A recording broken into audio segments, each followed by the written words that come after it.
O Senhor esteja convosco. Ele está no meio de nós. Proclamação do Santo Evangelho de Nosso Senhor Jesus Cristo, segundo São Lucas. Glória a vós, Senhor. Quando se completaram os dias para a purificação da mãe e do filho, conforme a lei de Moisés, Maria e José levaram Jesus a Jerusalém, a fim de apresentá-lo ao Senhor. Conforme está escrito na lei do Senhor, todo primogênito do sexo masculino deve ser consagrado ao Senhor. Foram também oferecer sacrifício, um par de rolas ou 2 pombinhos, como está ordenado na lei do Senhor. Em Jerusalém havia um homem chamado Simeão, o qual era justo e piedoso, e esperava a consolação do povo de Israel. O Espírito Santo estava com ele, e lhe havia anunciado que não morreria antes de ver o Messias que vem do Senhor. Movido pelo Espírito, Simeão foi ao templo, e quando os pais trouxeram o menino Jesus para cumprir a lei que ordenava, Simeão tomou o menino nos braços e bendisse a Deus. Agora, Senhor, conforme a tua promessa, pode deixar teu servo partir em paz, porque meus olhos viram a tua salvação, que preparaste diante de todos os povos, luz para iluminar as nações e glória para teu povo Israel. O pai e a mãe de Jesus estavam admirados com o que se diziam a respeito dele. Simeão abençoou e disse a Maria, a mãe de Jesus: este menino vai ser causa de queda e como de soerguimento para muitos em Israel. Ele será um sinal de contradição, assim serão revelados os pensamentos de muitos corações. Quanto a ti, uma espada te traspassará a alma. Havia também uma profetisa chamada Ana, filha de Fanuel, da tribo de Aser. Era da idade muito avançada, quando o jovem tinha sido casada e vivera 7 anos com o marido. Depois ficara viúva e agora já estava com 84 anos. Não saía do templo dia e noite, servindo a Deus com jejuns e orações. Ana chegou nesse momento e pôs-se a louvar a Deus e a falar do menino, a todos os que esperavam a libertação de Jerusalém. Depois de cumprirem tudo conforme a lei do Senhor, voltaram à Galiléia, para Nazaré, sua cidade. O menino crescia e tornava-se forte, cheio de sabedoria, e a graça de Deus estava com ele. Palavra da salvação. Glória a vós, Senhor. Reverendíssimo Padre Neuci, presidente desta celebração eucarística, reverendíssimo Diácono Carlos, queridos irmãos e irmãs que nos acompanham pelas redes sociais, da Web Rádio Ativa Comunicações e da Rede de Comunicação Santa Rita de Cássia. Todos os anos, após o Natal, nós temos uma sequência de memórias e de festas muito importantes, né? Então nós tivemos já Santo Estevão I, protomarte da Igreja, e hoje é o dia de São João Evangelista. Mas, na liturgia da nossa igreja, para que vocês possam entender, a festa da Sagrada Família, ela sempre se comemora no primeiro domingo depois do Natal. Não importa o dia que for, se é 26, se é 27, se é 28, é o primeiro domingo depois do Natal, se celebra a festa da Sagrada Família. Se não tiver domingo entre o Natal e o Ano Novo, ou o domingo for dia 31, dia 1º de janeiro, obviamente então se celebra no dia 30, mesmo sendo dia de semana. Então é por isso que na liturgia de hoje nós celebramos a Sagrada Família, Jesus, Maria e José. E nós podemos dizer que é a festa da família. Nós temos dia dos pais, temos dia das mães, temos dia do namorado. Hoje é o dia da família. Então, no calendário nosso, da nossa igreja, hoje é dia de rezar pela família. Hoje é dia da família. E o ícone para nós cristãos de família é justamente a Sagrada Família.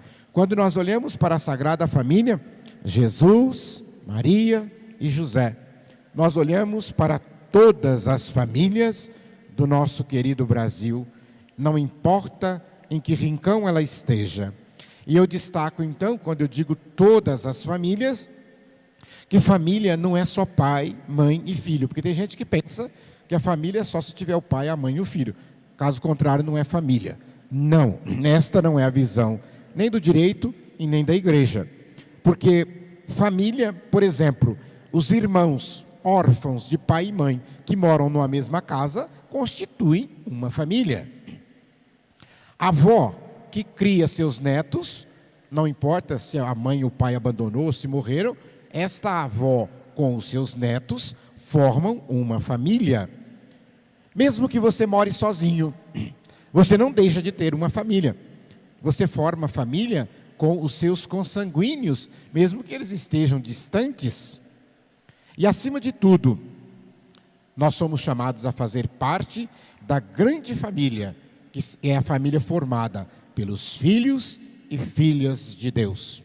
Vejam bem, Deus tudo criou, mas nós sabemos que a maioria das pessoas, a maioria dos humanos, não aceitam Deus como Pai, não aceitam Jesus como irmão, muitos não aceitam Maria como mãe, então, ou seja, se recusam a fazer parte desta família. Nós fazemos parte desta família. Maria Santíssima é a nossa mãe, Jesus é o nosso irmão.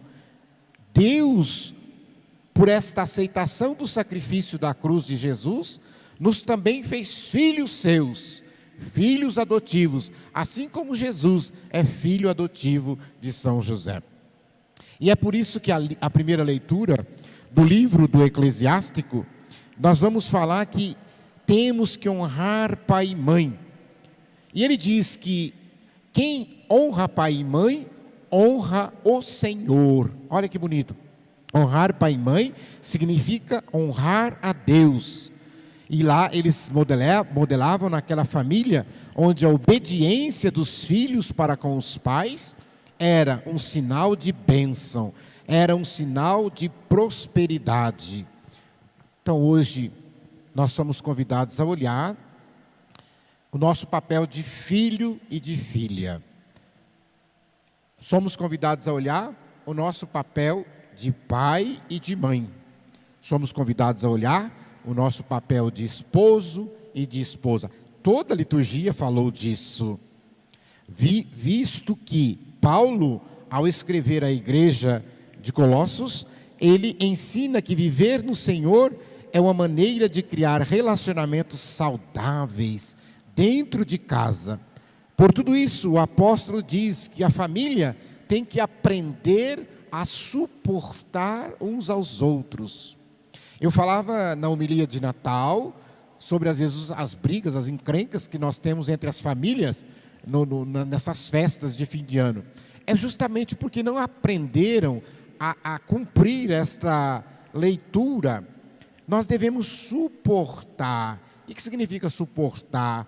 Aqui significa aceitar as limitações do outro, aceitar os defeitos do outro. O outro é assim, é um defeito que ele tem. Vamos de maneira cristã ir fazendo a correção, mas às vezes se quer fazer a correção na hora de uma mesa, do almoço, do jantar, e ali não é o momento propício. A leitura ensina como nós devemos corrigir os membros da nossa família. Chama em particular, conversa, se ele não aceitar, chama mais dois, e é assim que vai, que a Sagrada Escritura nos ensina.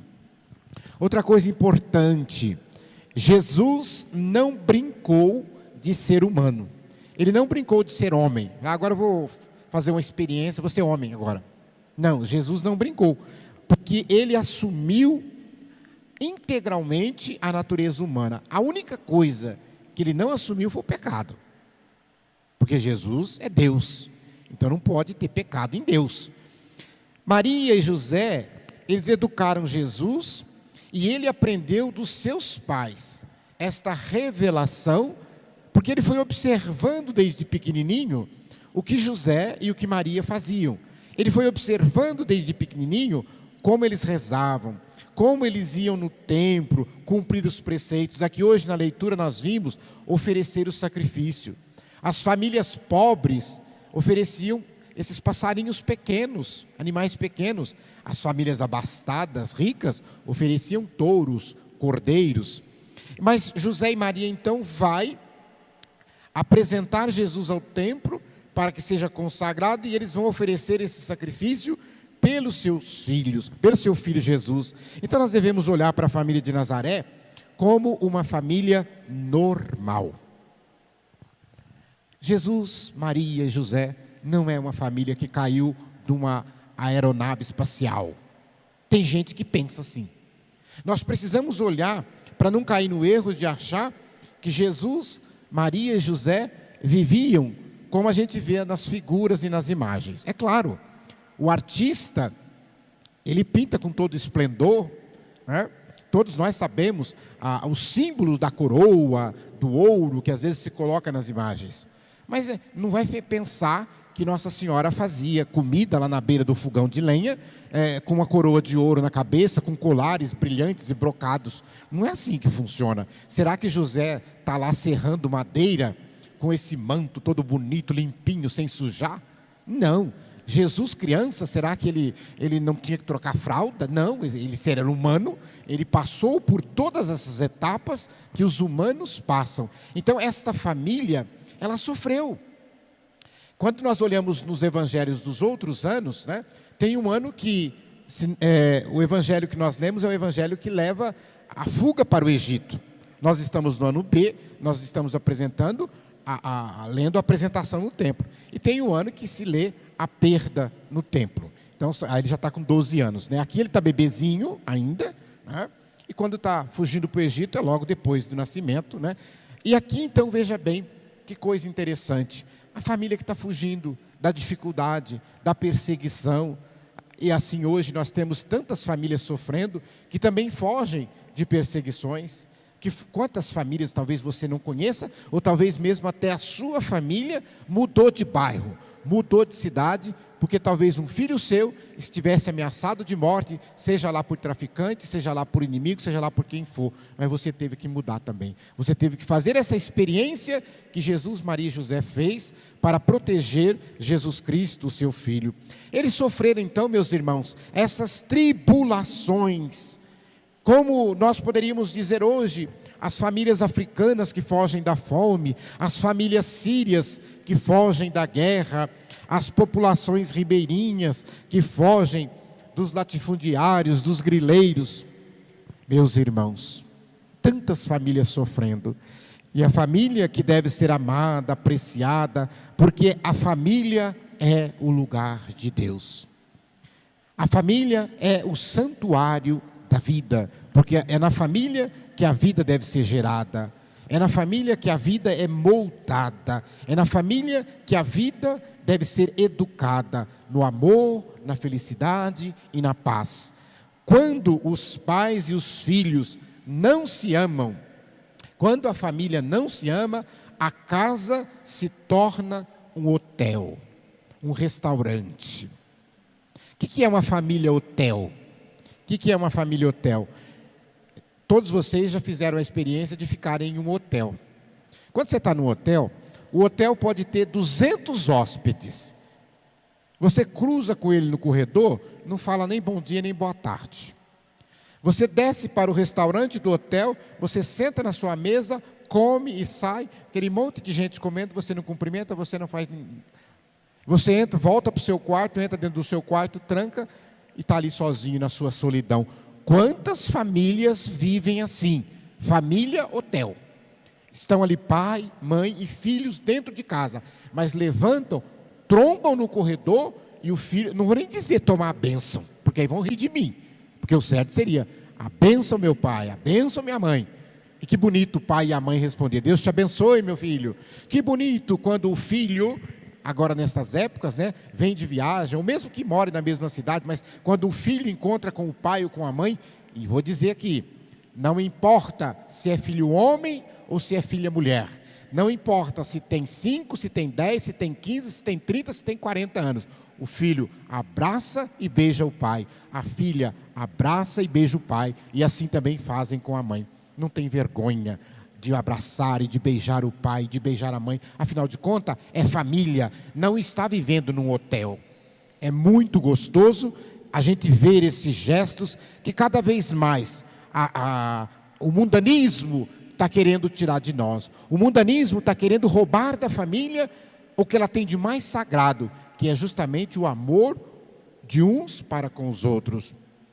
E esses perigos, meus irmãos, que as famílias sofrem hoje, nós podemos olhar quantas famílias feridas, quebradas, não só pela pobreza e miséria, pela falta do emprego, às vezes pela falta do pão dentro de casa.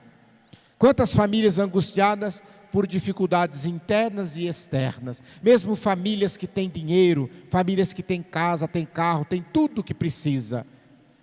Famílias alfabetizadas e famílias não alfabetizadas passam por tantas tribulações na educação dos filhos, passam por tanta tribulação quando um filho se envolve com as drogas, quando um filho fica com a doença incurável. Famílias que sofrem com o aborto, com a ideologia de gênero, com as separações do pai e da mãe, porque não souberam cultivar esse amor cristão, esse amor de família, e aí chega uma hora, um olha para o outro e diz assim, cansei, mas não pensa nos filhos. Quantos sacrifícios nós não fazemos? A gente faz tanta coisa que a gente não gosta, às vezes para manter status, para aparecer, para isso, para aquilo outro. Muita gente, por exemplo, amanhã, segunda-feira, vai estar cansado das festanças de Natal, não vai querer levantar para ir trabalhar. Eu vou chegar lá, aquele patrão, o dia inteiro naquela máquina, trabalhando, mas vai contra a vontade, porque sabe que tem que colocar sustento dentro de casa.